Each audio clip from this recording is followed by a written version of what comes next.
Well, thank you for having me.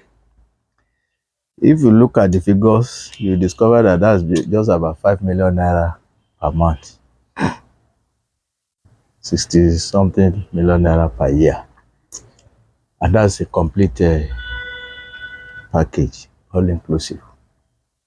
Well, let me say first and foremost that it is a right step in the right direction. It is long overdue because the office of a judge, especially that of the High Court and above, is a very special office. In fact, to be a judge, you need to be ready to surrender part of your freedom, which is fundamental. A lot of restrictions are involved. Then, a judge does not have working hour. Officially, it may be, say, 9 to 4, but thereafter, it continues with his work. So, it's a very laborious and more or less a hard task. That's the nature of the work of a judge. So, you don't expect anything than good conditions of service in terms of remuneration for a judge. Sometimes he has to wake up in the night to write judgment in the dead of the night, midnight, because most things we do in law and in the administration of justice are time bound. For example, apart from election petition and other matters like pre-election matters, these ones are specifically provided in the constitution, they are time bound. You then have some other areas. If a judge reserves judgment today, he must deliver that judgment within 3 months. And you can imagine some of these cases where you call, say, 10 witnesses. The other side call 10. You file your addresses, you do this. The judge has to look at everything. So you discover that at the end of the day, a judge does not rest. And that's why you have most of our judges either suffering from one ailment or the other, especially hypertension, arising from stress of the nature of God. So what the president and the National Assembly, or do I say Nigeria has done, is not a favor to our judges and justices, because it also extends to the High Court. So it's not a favor, it is what is long overdue. But it will impact, there's no doubt about that, in terms of funds that will be available to our judges to take care of their health, because health is wealth, and without sound health, a judge cannot function. So it will, to some extent, but that is not all. What of the working environment, the infrastructure in the courtroom itself? These are very, very important. So I just pray that the government will have to address that very, very soon. I'll give you an example. Except in few states like Lagos, Rivers, and maybe Abuja, where you have recording system for court proceedings. In most states, our judges still write in long arms. And you know the implication of that? It slows down the proceedings. And that means a judge will have to sit more hours than he will have sat if it's electronic operated. The proceedings are electrically operated. That also tells on the health of the judge. If you go to some court, you may see a judge having a court list of about 6 cases, writing in long arms, taking note of what each lawyer or party is saying. So, not to talk of even when you have to file address. Some lawyers will file address especially if there is no restriction on number of pages. In some areas now we have restriction on number of pages in terms of brief and address. There's some, some lawyers will write as many pages as they want. The judge must read everything. That means he must sit down and read. So the working condition also need to be improved. If you go to a court here in Kwara State, only a few courts have AC functioning and functional. Only a few of them. So that means if you are in hot weather, the judge will be sweating, everybody will be sweating, especially if there's no light. And given the situation of our energy supply in this country, You can be sure that more than two-thirds of the period of a judge we used to see, there will no lie. So apart from the payment, there are also the need to improve the working condition in terms of the courtroom environment, then the record, the manner of taking proceedings, so that will also give a bit of long life to our judges. We relieve them of the burden they are experiencing now. I don't envy our judges.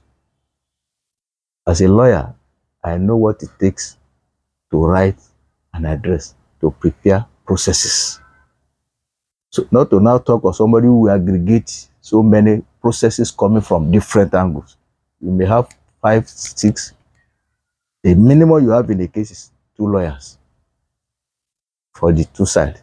But if you have more parties, some of them may hire different lawyers. So the judge must read everything and aggregate and listen to all of them. So you see the nature of the work of a judge. So this payment the government has approved for them is nothing special to me, but it's welcome. And we want to thank the president, but that is just the beginning. We need to work more. Even the supporting staff, for them, they need to get more than, they need to get enough. Although some of them now have research assistants, special assistants, and what have you.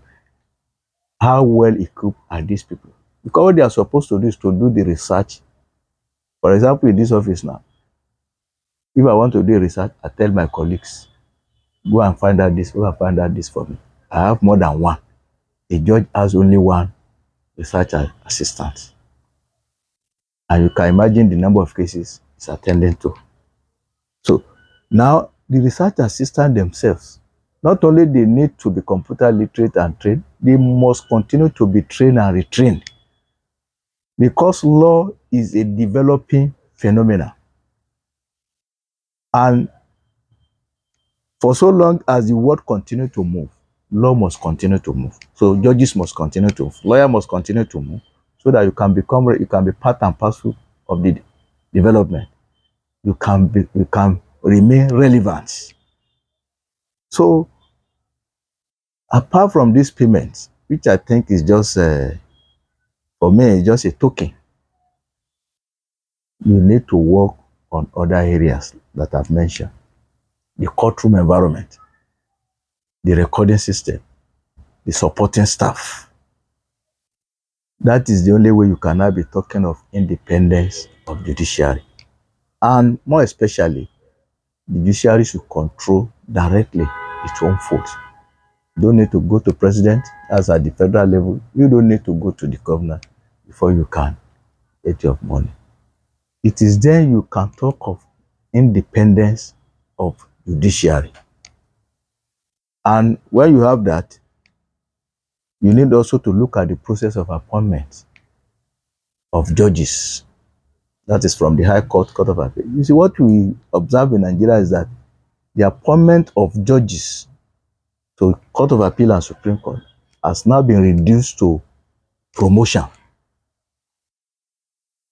Whereas the Constitution talks of appointment. For the High Court, it prescribed 10 years post-call experience.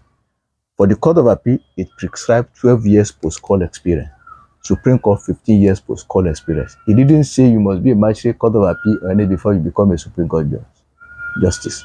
But what you see in Nigeria today is that people are moved from High Court, Court of Appeal. So it has now become ordinary or a promotional system.